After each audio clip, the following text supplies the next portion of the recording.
All right, so welcome everybody. I see that there's a number of people joining the call here still, or the webinar. So we're just going to wait until everybody gets to log in. You'll probably notice if you're joining that we've disabled a lot of the communication functionality. You won't be able to use your video, you won't be able to chat, and you won't be able to use audio either to speak.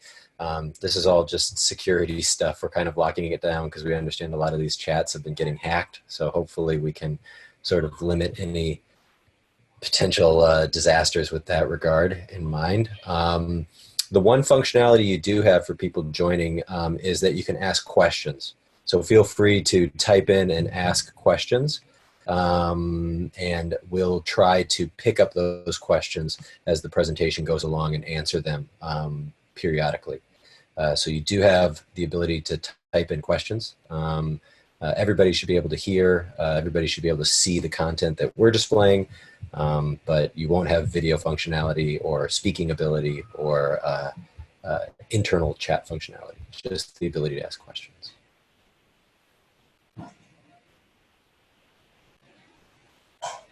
So we'll just give it a few more minutes. I see a lot of people still joining.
Alex, you're muted.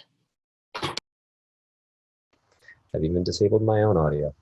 Thanks everybody for joining. I still see a lot of people coming in, so we're just giving everyone a few minutes to get situated and join the webinar. Just so you're all aware, we have disabled video, we have disabled chat, we've disabled voice. So for all of the participants, for all of the attendees, you won't be able to share your video, you won't be able to chat, and you won't be able to speak. The only functionality that is available to you is the Q&A functionality. You can add questions. You can add questions, and then we'll pick those up as we work through the presentation, and we'll answer those as we can. We've heard a lot about these Zoom webinars getting hacked lately, so we're just trying to lock everything down for those purposes.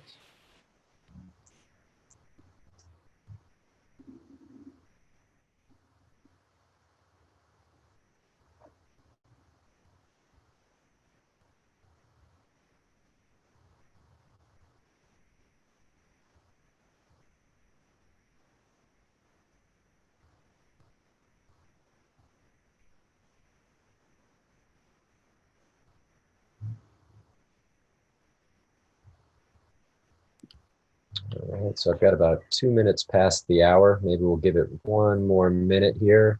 I still see quite a few people joining the webinar, so we'll just give it a minute or two more to let everybody get in, and we'll get started. Again, just a reminder for those that just joined, your video, your chat, and abilities have been disabled. You can still ask questions. You can submit those questions by typing them in, and then we'll pick up those questions as we work through the presentation and try to answer those with all the time that we have.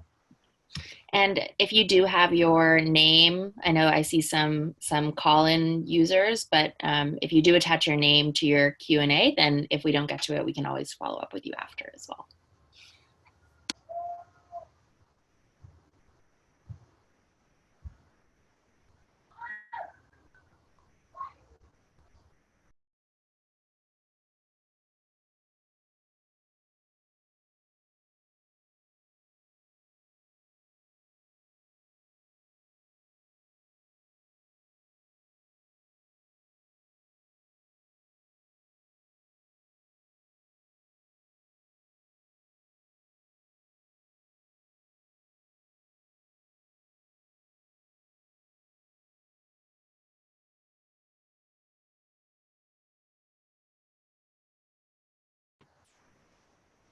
All right. I've got about 5 minutes past the hour here, so I think we're going to go ahead and get started. I still see a few more people are joining or in the process of joining, and that may continue throughout, but I think we've got enough to consider it quorum, and we're going to go ahead and get started with today's webinar.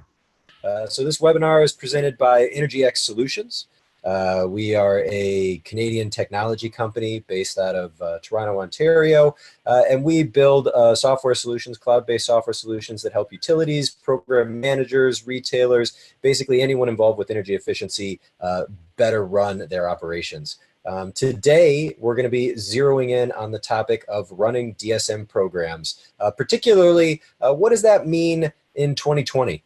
There's a lot that has been happening already this year, which is putting a newfound emphasis on the need for having robust technology to back you up when the unexpected happens. And today, in today's webinar, we're going to be taking a closer look into exactly how some of these modern processes can translate into more cost-effective programs, better run programs, better customer experiences, and generally help utilities and program operators to modernize their approach to running DSM programs. I'm privileged today to have a couple of my colleagues at EnergyX joining me. So in terms of introductions, I'll run through that now, and then we're going to kick off with a little bit of a Q&A. So my name is Alex Corneglio. I'm the co-founder and the chief technology officer of EnergyX Solutions, and today I'll be acting sort of as the moderator for the webinar. I'm joined by my colleague, Jesse Hitchcock. So Jesse Hitchcock has a lot of great experience actually running programs at the provincial level here in Canada. And I'm not sure if people on the webinar are aware of that, but we're actually going to leverage that fact today. And we're going to get her insight on what it's like to be wearing that program manager hat and looking out into the universe for different solutions that can help you run your DSM programs. And I think we'll get a lot of interesting insights from Jesse to sort of kick the presentation off in a few minutes. My other colleague joining me today is Deepesh Kumar. So Deepesh Kumar is our product manager here at EnergyX Solutions. And he's going to be walking through a number of different use cases and scenarios and kind of providing a little bit of backdrop into what's happening in the DSM program space, especially when it comes to available technology. A lot of this information stems out of the market research that we do to design and develop all the products that we offer. And so not only will you get the benefit of that knowledge that we can share with you today, but I think Deepesh is also going to give you some peeks into a little bit of how we're starting to tackle some of these challenges. So hopefully that'll be interesting and informative for you. And then, as I mentioned already as people were joining the call, we'll end the webinar with sort of an open Q&A session. Now, you've probably already noticed if you're on the call that you're not able to share your video. We've disabled the internal chat functionality, and we've also muted everyone, so you're not able to speak. The only way that you can communicate with us is to use the Q&A feature. So the Q&A feature allows you to type in questions. Feel free to do this throughout the entire webinar, and Jesse and I will sort of be monitoring that, and we'll pick up these questions and we'll try to answer them as appropriate, and then at the end we'll sort of go into a free-for-all and we'll answer as many of these questions as we can.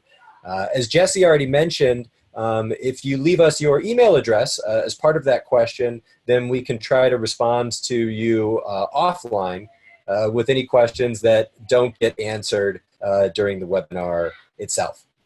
And I think with that in mind, let us jump right into it. So again, I already had a chance to introduce the team, and as I mentioned in that brief introduction, Jesse, you've had the opportunity to run and manage and try to set up and operate DSM programs at the provincial level here in Canada. And I know that one of the things that we were talking about in preparation for this presentation is that you spent a lot of time looking at different CRM tools, that was sort of seen as a keystone of being able to effectively operate a program. And by CRM tools, we're talking about customer relationship management tools. And I'm just curious, what problems did you see these tools addressing for you when you were looking at them?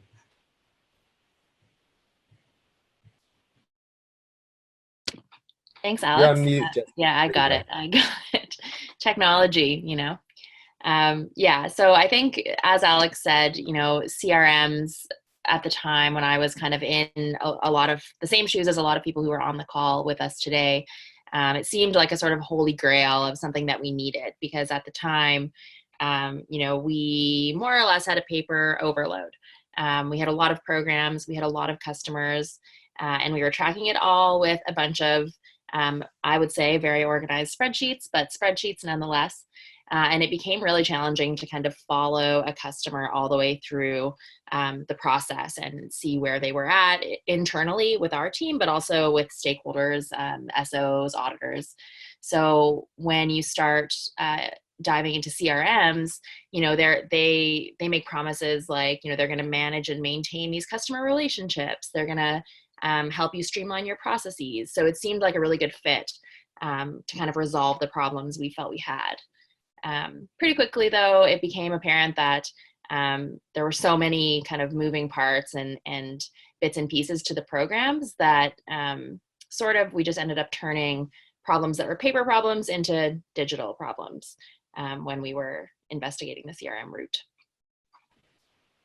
That's a really interesting comment at the end there, particularly because we see a huge focus now in utilities and program operators recognizing that they need to have a better understanding of how customers are moving through the system, how customers are moving through their processes. They're turning to CRMs. We see a huge push for this same initiative happening at sort of the entire utility level. That everything needs to be contained in a single database, that we need to start eliminating silos within the utility. We need to start leveraging these resources. It's pretty ubiquitous now for everybody to have a CRM solution. It doesn't matter if you're selling socks on Amazon or you're delivering complex utility programs. CRMs are becoming omnipresent. But that last comment about turning paper problems into digital problems, I'm wondering maybe if you can expand on that a little bit, because that doesn't often get talked about. What's missing? What aren't these CRMs able to do in the conventional sense? Yeah, I think, once we started digging into the workflow and actually all of those steps, I think we had it in our minds that getting customers into the database would fix everything. We thought, it's a challenge. We don't know how to organize them. We just need to get them into something and then all of our problems will be solved. What we really realized once we started going through the process was that the bottlenecks really didn't stop there.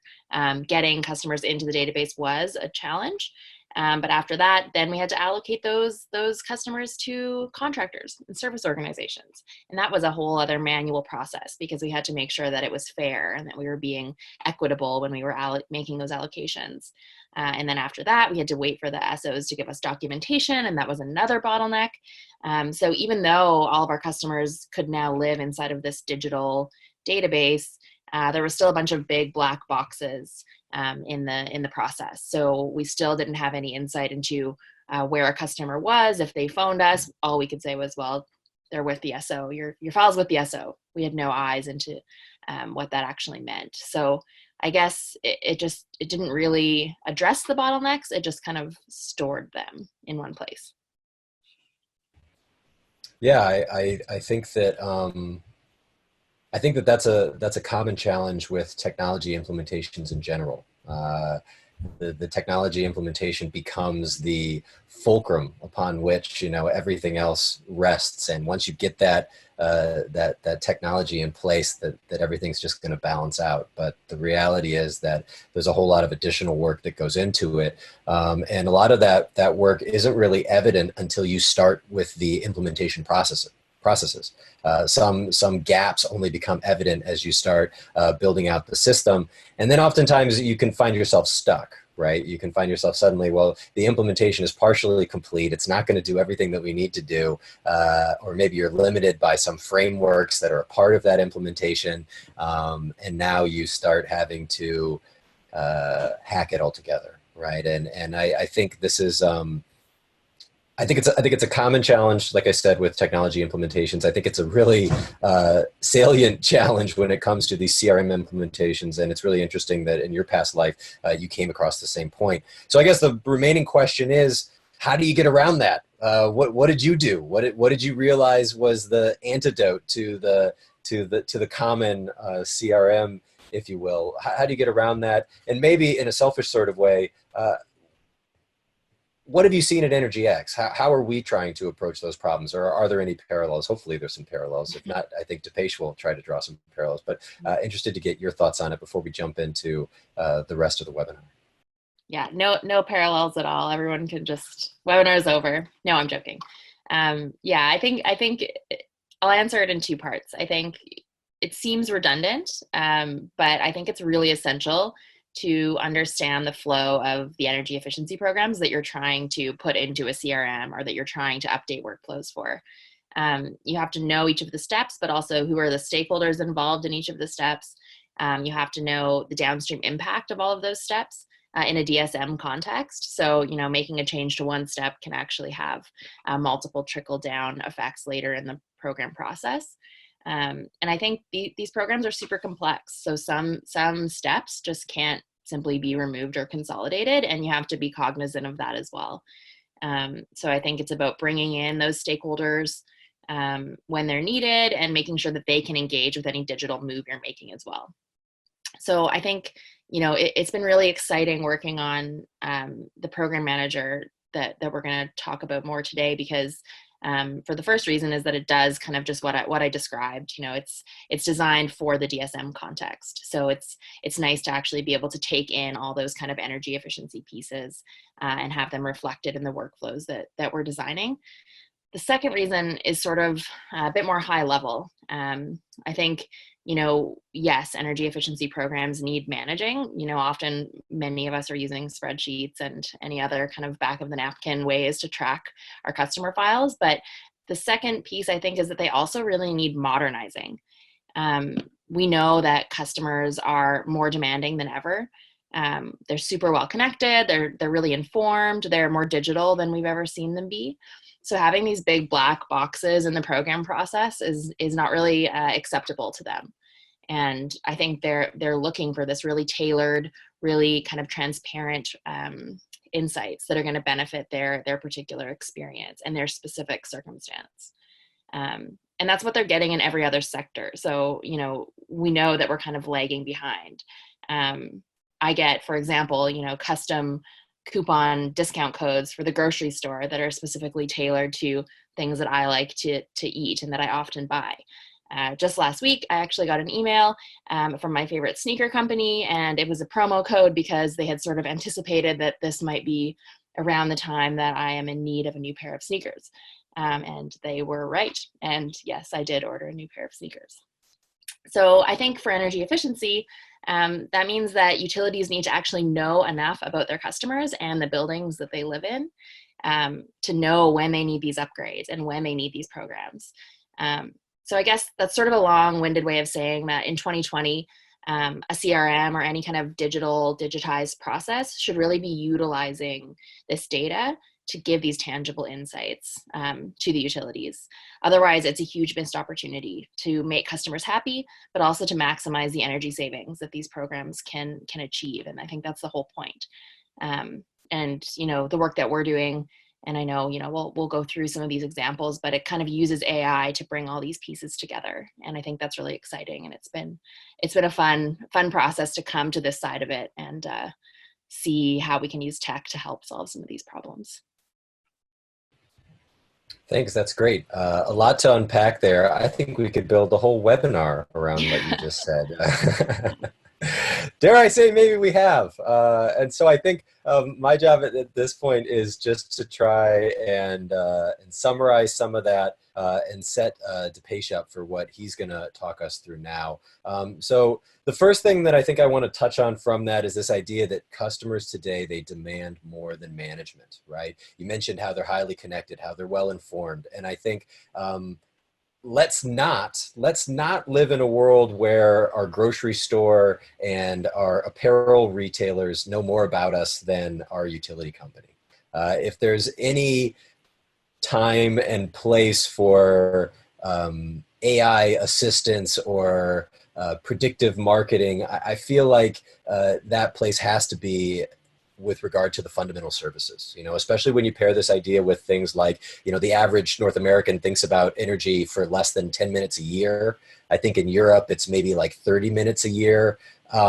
We need to do a lot of the thinking for our customers in the sense that we need to do the groundwork. We need to prepare. We need to let them know when they need a new furnace. In the same way that, you get notified when you might need a new pair of running shoes, we need to help people prioritize upgrades and retrofits and understand when and why and how they should be participating in programs. That's sort of expected. And I think that's a lot of what you mean in terms of more than management. We have to help customers along. We have to make sure that we're maximizing opportunities for the customer, and we're presenting them with those things.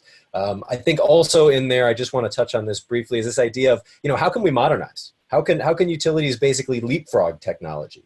Maybe they have been behind the technology curve up until this point, or many of them have, or some of them have. I think every utility has an area in which they can improve the services that they're offering to their customer. But that doesn't mean that you have to sort of do that linearly. If you have generation -1, you don't have to go to generation 0 and then generation 1. You can skip ahead. You can go straight to generation 2, and that's okay. And I think that's sort of the silver lining here, is that just because a lot has been happening in the technology space to better manage customers, that allows our apparel retailers to know everything about us, utilities can take advantage of all of that in one fell swoop.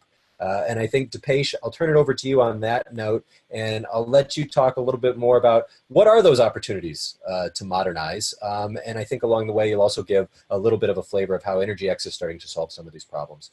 So with that in mind, I will pass the screen share over to Deepesh. As I mentioned at the start of the presentation, for anyone who's missed it, we've shut off almost all of the communication functionality from the audience. However, you can still submit questions. So please submit questions, and we'll try to pick up as many of those as we can and answer them throughout the presentation. And if you leave your email address, we'll try to get back to you on any unanswered questions after the presentation.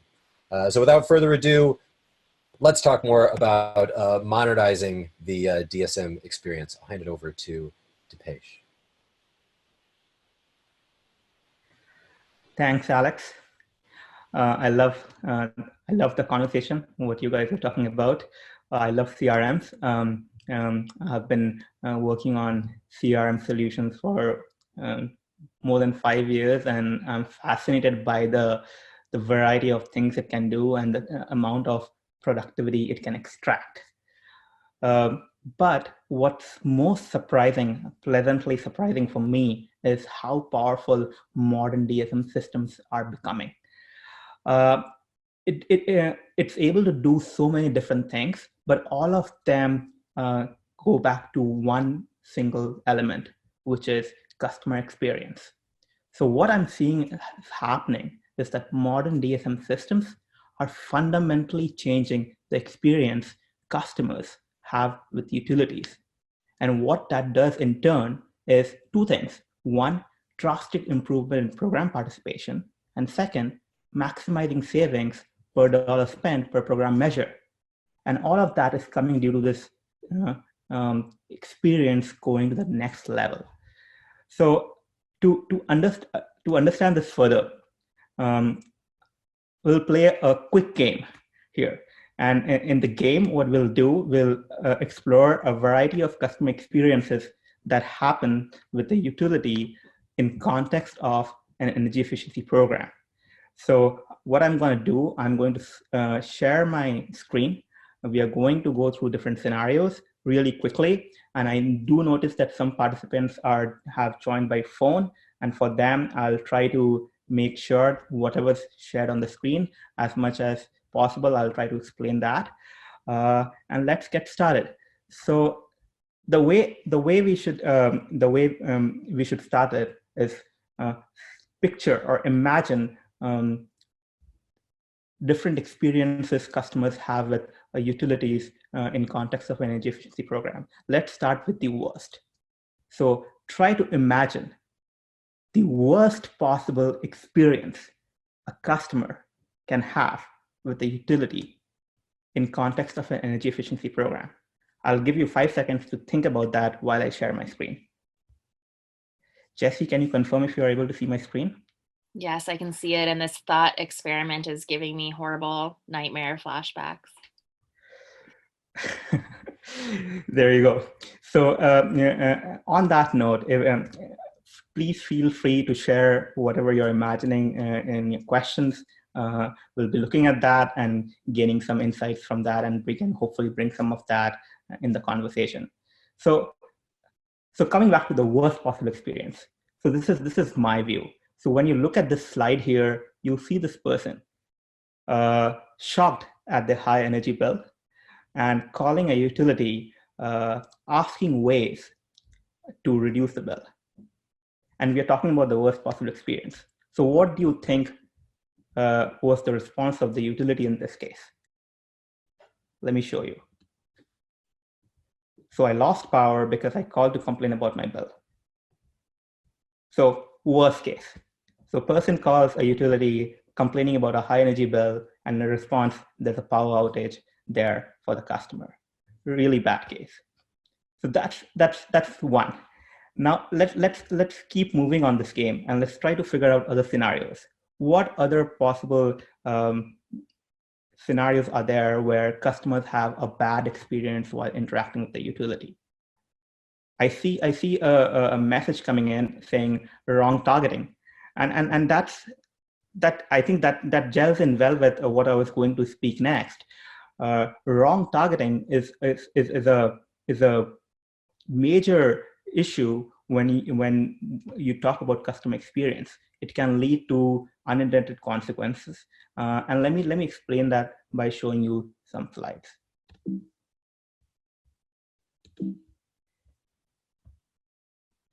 Here, the wrong targeting. So what you see here is an article about Steve Jobs taking medical leave. And on the right side, what you see is a targeted ad which says, jobs become obsolete, talent doesn't. Wrong targeting, wrong place, bad customer experience. Let me show you one more. So here, what you're seeing is a report of a skydiver dying midair. And then on the same page, you see a targeted ad by American Airlines, which says, we know why you fly. Wrong place, bad customer experience. Obviously, there's the keyword that's triggering these ads. So wrong targeting goes a long way in decreasing customer experience.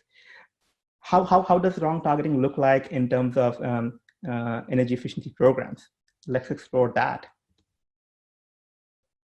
So what you see here on the screen is an email that has gone out to 2 customers.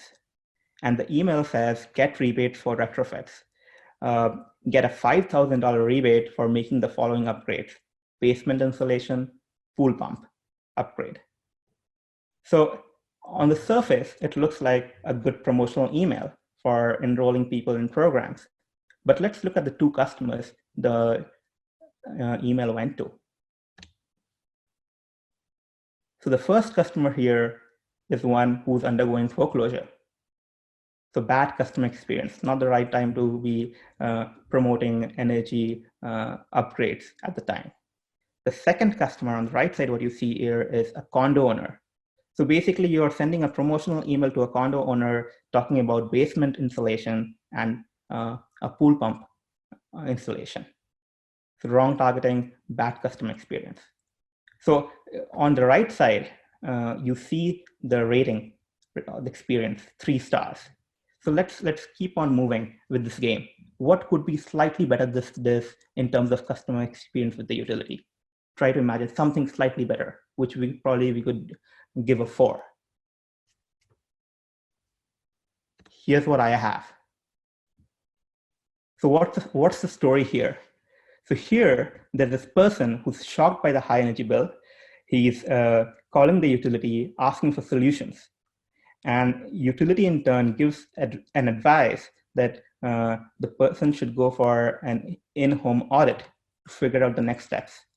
And the pile of paper that you see there is basically the final report of the audit. So in terms of next step, the customer is confused.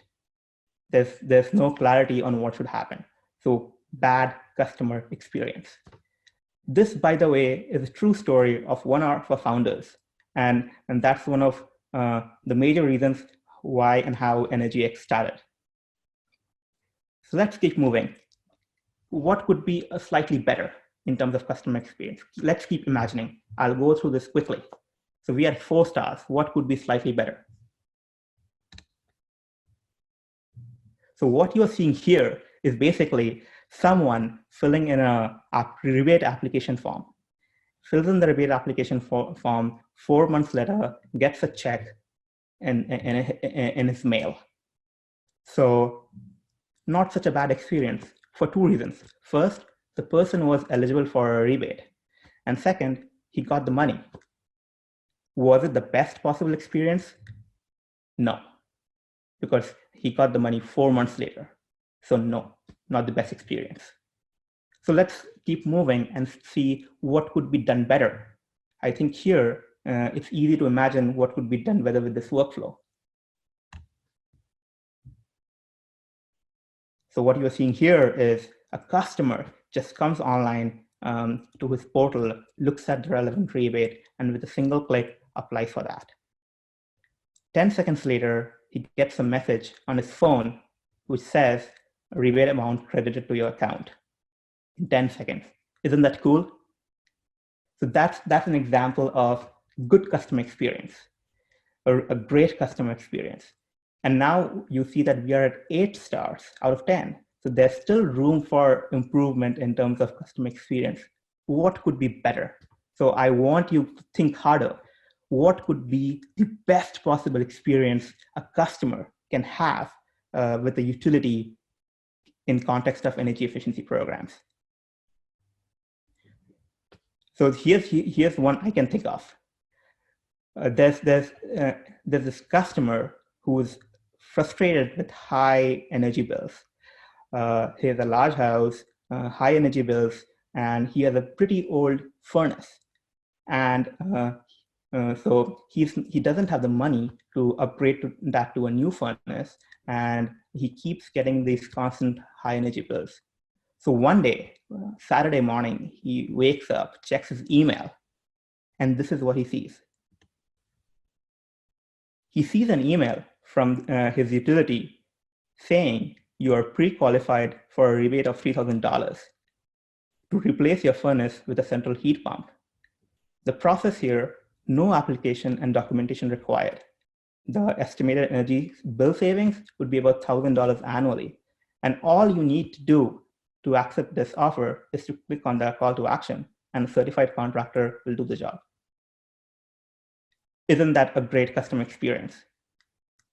The customer was frustrated here, had no means to upgrade his furnace, which was the major culprit for the high energy bills. Gets an email by the utility with a rebate pre-approved. But if you notice, we are still at 9 stars. There's still room for a better customer experience.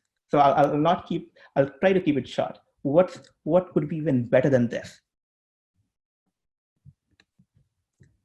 Somewhat similar, but a little more. So here, the same customer gets an email saying you are pre-qualified for a rebate of $3,000 and 0% financing. So what's happening here is that you get $3,000 straight into your account, and for the remaining expenditure that you will have to do for your upgrade, you will get a 0% interest loan. All in, no documentation application required for the rebate, a single step application for the loan. All that in an email. And all the person has to do is accept the offer. Isn't that cool? This is the power of targeting the right people at the right time. It really helps solve problem. And what it does is it really elevates customer experience. And with elevating customer experience, what happens is drastically increasing program participation and consequently maximizing of dollar savings. So we are at 10 stars. I just want to play this game for one more step. which is what's the best possible experience that can be done beyond this? What's something that can be done beyond this? So this is what I imagine I would get from a utility at some point. Will gift you a net zero energy home. And I get a message from my colleague saying that I shouldn't put my dreams in the presentation, but you get the idea. This is about elevating customer experience, and all the benefits that come with running a DSM program essentially fundamentally relies on customer experience and customer satisfaction. So now looking at these customer experiences, the good ones, the ones that you see here, the emails coming at the right time, why hasn't it been happening for such a long time? What's the reason? And why do we think that it can happen now? Let's explore that. So why hasn't it happened before? Because for running these really targeted campaigns which elevate customer experience, you need to have an understanding of building characteristics. For understanding building characteristics, you need to have a walkthrough audit of every building. And that's a tall order. That's a huge task. But even if you, let's say, get that, you still don't know the propensity of the user to engage in a program. Case in point, the earlier example I had pointed out regarding a foreclosure. Like even if you figure out that the building needs an upgrade, the customer might not be in a state, might not have the intent to engage. So it doesn't solve the problem. So that was what's been happening for a long time. And that's why the DSM systems were not effective enough to effectively do what we just discussed a couple of slides back. So what can happen now? What has changed now? Well, for one, the computing power has increased 32,000 times, 32,000 times over the last 30 years. Also, what's happened in conjunction with that is abundance of data in the ecosystem. These two together have led to a series of creation of incredibly powerful machine learning models, which take in a lot of data and is able to make very, very good quality predictions and gets the utility a very good understanding of building characteristics. So I think the next question here is that if it can happen now, is it happening now? Is some industry, some vertical, or even the utility vertical using this kind of targeting? Well, yes. So think of banks. Have you ever received an email which says you have just pre-qualified for a new credit card, or your credit card limit increased to this? Click here to accept the credit limit increase. What do you think is happening there? That example is very similar to the examples I shared with you regarding the replacement of furnace with the heat pump. A really good customer experience. So this is happening with banks. Jesse pointed out retail. It's happening with retail. So it's happening. How can we bring this in the utility space? How can we make the customer experience so amazing and phenomenal that it resembles something I just talked about in the banks and the retail vertical? A DSM system with native building savings profile. So just think about your CRM. So when you're thinking about your CRM, let's say for a bank, if the CRM customer records, along with the record, there was the credit score as well as the propensity to engage in a loan presented with each record. How wonderful would that be? Now think of a sales CRM. If the sales CRM for every prospect by default, if you had the buying cycle and the budget for each record that's there, how amazing would that be for the salespeople? They can easily look at the buying cycle, the budget, and accordingly make very engaging conversations. So how does that correspond to DSM programs? Well, here the key is how can you help buildings save energy, become more energy efficient? So here you are thinking of customer records, which have by default a building savings profile attached to it. That's how we do it. So with that information, you are able to run incredibly targeted campaigns at the right time and elevate the customer experience to the next level. So if this is the case, if has no one else found this answer, or why is it not so common in the industry today? There's a reason for that. So right now in the utility space, there's the software solutions come in broadly two major buckets. One is CRMs, and the second, customer engagement platforms. The CRMs are powerful at things a CRMs are supposed to be good at. Maintaining system of record, maintaining communication, automation features. What it lacks is there's no inherent understanding of a building, of a user's propensity to engage in a program. When that's not there, then there's no visibility in whom should be targeted and with what messaging. So that's where CRMs fall short. On the other hand, you have these customer engagement platforms, which to some extent have a good understanding of people who most likely engage with the program, or maybe have idea of their building, but they lack full integration, intimate integration with the CRM. So all the automation features that come along with the CRM are not utilized because they are not well integrated with the customer engagement platform. So there are silos happening here. So that's one of the blind spots in the industry today.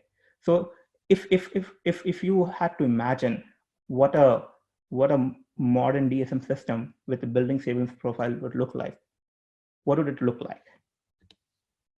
I can give you a brief glimpse of that. So with that, let me quickly jump onto browser right here. So if you look at my browser right here, what you are seeing here is one of the views of my EnergyX Expert Program Manager. And here, what you see is a bunch of user records. Along with the user records, what you are seeing here is program recommendations. So not only are records stored here, but you're also able to see what program a user is most likely to engage in. Think about it. Like it's so useful. And how is this data coming in? Just based on existing data sets, the machine learning algorithm is figuring out which program recommendation is the best for a user. I can go in even deeper. So let's go into this profile. So in this user record, I can look at the building plan. I can look at the appliances. I can look at the savings plan. Think about it. So with each user profile, you have this whole savings plan coming by default out of the box. So all your decisions regarding program outreach, marketing, and program design, all you need to do is just look in here and you will get all the answers. We even have a buildings page here, buildings tab, which gives the great depth into each building and its characteristics. And let's say if you had to automate some marketing programs, you didn't want to constantly engage and you want to run the best marketing campaign ever, what did you do? I can give you a glimpse of that too. So what you see here is an AI-powered personalization engine. What it does is, as soon as you trigger it, set it in a particular cadence, it will query the program recommendations for each user, and then accordingly pull in content and the right relevant measures and engage with the customer automatically. It'll keep doing that, and in the process, a lot of engagement happens. So all you need to do is just sit back and relax and see and monitor how many people are applying for incentives. It's really awesome, phenomenal. So while this is happening, what else can you do? What else can you do with a modern DSM system, which is so incredibly powerful with the building's information? Well, you can look at some of the reporting for program design. So let me show you another glimpse. So let's say you're trying to design a program. So here you see a map, and this is a map of Canada here. And here you see different gradients of green. And here what's happening is basically based on the energy savings potential, the color is getting darker. So this place, Ontario here, has a higher savings potential as opposed to Saskatchewan. But it doesn't stop here, it goes in deeper. I can actually look at cities, just hover there and see the top recommendation for that city. So you can actually design program measures for that city because it's actually giving you the top recommendation that's for that city, and also giving you an estimate of the energy savings that will come along with that. So that's pretty cool. That helps you in designing programs. This doesn't stop even at cities. This goes even deeper. You can actually go and zoom in to individual buildings. And for each building, you are able to see the topmost recommendation and the savings from that. So what's the upside of this apart from program design? Well, before even designing it, before even launching it, rather, you have a very good sense of the total savings. You have a very good sense of the uptake based on historicals. So you can easily figure out whether you will meet your targets or not. It's that powerful. Going back to my presentation here. Hey Deepesh, Yep. I'm gonna jump in because I think you hit on some interesting points there, and we're getting a couple questions that are sort of related to that. Perfect. So maybe we can touch on some of these things. I think you kind of alluded to it as you were explaining the map functionality at the end there. But one of the questions is, are these savings like generalized savings? Are they based on what we think is happening in a building, or are these region specific? Are they based on that individual building? And a follow-up to that, we got a couple questions about this one actually. If it is related to the individual building, where's that data coming from? How are we able to get insight into what's happening in a customer's home, and how much customer permission do you need, or data sharing permission do you need to be able to utilize this effectively? So two questions. Is it really specific to the building? And if it is, where's that data come from? Perfect. Thanks, Alex. I love that question. And I think we even have a slide which was prepared for something similar to the questions that you asked. So the key answer here is the incredible power of artificial intelligence. So what's happening here, the first part of the first question that you asked, yes, the data is very specific to the building. It's highly relevant, highly targeted. It's in fact many times more helpful than a walkthrough or in-home audit. It's evaluation grade. It's that good. How is it happening?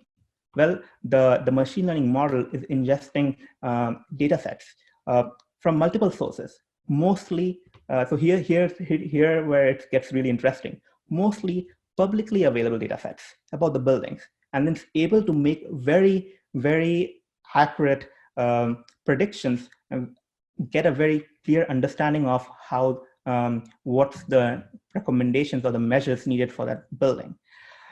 Think about it in this way. If you had to get a person and you leave the person with 100 emails, and you ask him to choose the emails which are actual spam, and then you choose, in the second case, what you do is you leave the decision to a computer. What would you think would happen? Would the person be able to flag spam with greater accuracy, or would it be the computer? The answer is the computer. Because of machine learning, it's able to learn that. So going back to this case, what's happening here is that if there's a building of a certain size built in a certain year in a certain geography, the machine learning model has taken in thousands of data sets exactly like that building and have a pretty good idea of the things that are relevant to that specific building. And some of the things are even more compelling than or more useful and accurate than what would happen in an in-home audit. You might miss something while you're doing an in-home audit, but a machine learning model which has seen that particular type of home thousands and thousands of times, that's how you're getting the predictions. The interesting part here is that it's become so powerful that you don't even need consumption data. Of course, if the consumption data comes in, the machine learning model is always hungry for data. It'll just take that in and build that into a model. But with publicly available data sets, it's possible to make get this really specific savings characteristics for each building. So hopefully that answers your question. And I would add too that was by design. We recognize that customer data, permissions, and personally identifiable information can be really challenging for utilities, and a lot of the utilities that we work with don't have access to that data, or they couldn't share it if they do. So I think the exercise that EnergyX went through years ago was, okay, well, how can we build all the things that Deepesh just outlined without that? And we found that we could, using building data, most of which is publicly available, and then adding in some of those consumption pieces if a utility wants to share it. So that was intentional to address the problems that you guys are outlining in the questions. I think maybe I'll jump in again, and I'll try to tie some of this together with where we started, because it feels like we're a long way from those first slides. But I think that what I'm starting to understand is that actually we haven't come that far. We've just sort of made a leap in how we're thinking about this. So I'm gonna try and gel that all together here. It seems like when we started this presentation, we were focused on, how can we better manage customers? How can we do that more cost effectively? How can we do that proactively? How can we increase customer satisfaction? And that leads you down this path of trying to better understand, can a CRM tool help me? Can I better organize my customers? Jesse, in your experience, you sort of highlighted that, well, CRMs are great at storing data. They offer the ability to be a great system of record. They can start to prioritize tasks and organize workflows. They can even incorporate some level of automation into those workflows so that things are moving better through the system. But Deepesh, I think the point that you're bringing to light is that what CRMs lack is an innate understanding of who that customer is. So they might help you manage that relationship, but they can't give you much insight into what that relationship would be. Now I'll push back a little bit because, I've used a lot of different CRM tools as well. And by and large, I've found them useful. They all have their issues, but I think that, the CRM approach to that is that they're going to help you chart this data. And we've seen that a lot recently as well. Big CRM platforms coming out with advanced analytics and charting. And I guess the question is, why can't that charting help us do things like effective targeting or run more effective marketing campaigns? Can charting help us identify bottlenecks and things like that? My guess is that your answer is going to be no, because there's still this innate understanding of the customer that isn't present in those charts. But because this seems to be the crux of the argument here, that, CRMs are great, but they don't understand the customer. You need to bring the two together, an understanding of a customer and the CRM, like maybe you could just spend a few minutes here. I know we're reaching sort of the end of the hour, but how does this all play into to targeting and marketing campaigns and the bottleneck examples that Jesse was kind of bringing up at the beginning of the presentation? How do you see that all working? Sure. I'll quickly share my screen again. So at the beginning of the presentation, I talked about how important is customer experience for driving higher program participation, the root cause behind this. What's interesting is that customer experience is also really important for the utility. I mean, the utility experience with the tool. And that really shines through when you talk about marketing. So what happens with a CRM, which has an innate understanding of customers and the buildings, when you start your marketing campaigns, you're not looking at leads going through your channels. So someone who engaged and filled in a form, someone who expressed an interest for a particular incentive, all of that is not in terms of the quantity of leads. All of them are in terms of the energy savings and the dollar savings. Each lead has been assigned a dollar savings. Think about that. So I'm showing my screen here. So here you can come in and look in here, and what you see here is a marketing campaign running, and you see different channels.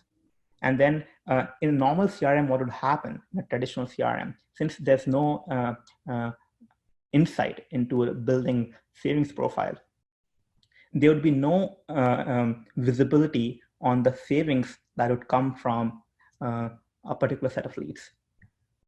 So let's say if you're spending, in this example, a $42,000, let's say if you're spending $100,000 for Google Ads, $100,000 for social, $100,000 for community events and marketing, you would not have an idea which is performing well until someone has applied, and that's when you get a sense of the savings profile.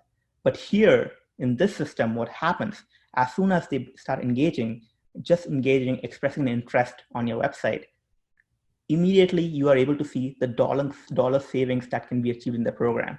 And what you see here, for example, is that Google Ads is much better, social, for example, is much better in performance than channel partners. So in real time, you're able to switch channels or allocate effort and marketing dollars real time. In a traditional CRM, what would happen is you would have to wait till the end of the program cycle to evaluate the results, and then you will be able to implement the learnings in the next marketing campaign. While here, that happens real time. So that's one big piece. The other big piece is the intelligence that comes with automation. So I'll be really quick and brief here. Think about assignment of leads to contractors. So as soon as someone clicks on a button and contact an energy advisor or a trader ally, then an automatic assignment happens. And CRMs can do this. But what does this do? Basically, it doesn't only distribute leads equally amongst contractors, it can also distribute equally based on the energy savings profile. So it's not like one contractor got 10 leads and the second one again got 10 leads, but the first contractor got all the leads who didn't qualify for a measure in the end. Not fair.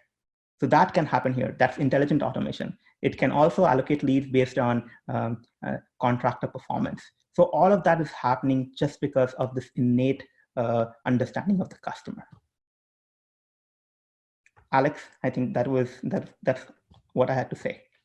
That's perfect. And if you don't mind, in the interest of time, I think what we'll do is we'll just share our contact info here, and we'll wrap up. And I'll try to capture some of the remaining questions in the final minute here. But I'll go ahead and I'll put up this so people can see it. If we haven't been able to answer your questions, or if you want to continue the discussion offline, please reach out to one of the three of us. We've got Jesse Hitchcock, myself, and Deepesh Kumar. We really appreciate your attention during this webinar, and we hope you've left with something. I think some of the most salient points for me are that, one, CRMs can be valuable tools to help you manage your complex DSM workflows, but it's important to remember that they don't necessarily give you a better understanding of the customer. They just empower you with tools that allow you to manage customers in a more efficient way. And so that's something to consider, right? If you're looking to really take your DSM operations into 2020 and beyond, then I think a solid understanding of that customer sits underneath that.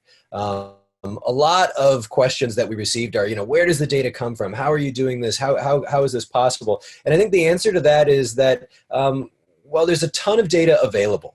People said, well, do you need real estate data? What are you leveraging here? And I think the information, or the answer is that, there's lots of different data sources that are available. There's a lot of publicly available data sources that the utility may have on past program participation, data that's available from permitting and other retrofit activities that can be accessed. And when you tie all this together, well, really what we're saying is you should be tying all of this together so that you can serve your customers in the most holistic way possible, in the most proactive way possible. And certainly at EnergyX, we're optimistic that if this can be done, if we can know as much about our customers as running shoe companies know about their customers, then we can really transform the customer experience for everybody in a way that is way more impactful just than reminding someone that they need a pair of shoes. I think we have an opportunity to do something great. Certainly at EnergyX, we hope you take that opportunity with us. But at the end of the day, we hope that this webinar has been informative about how we view the world and about what opportunities are out there. And if you're looking to modernize your operations, it's not just a single solution out there. There's no technology silver bullet. It's really about the integration of technology with data, with great teams that can execute on all of this. And with that in mind, I'd like to thank my great team once again. Thank you, Jesse. Thank you, Deepesh. And thank you to everyone on the line. Thank you for taking some time out of your quarantine to join us here. We hope you're all staying safe. We hope you're all washing your hands. And we'll see you in a brighter future. Thank you very much.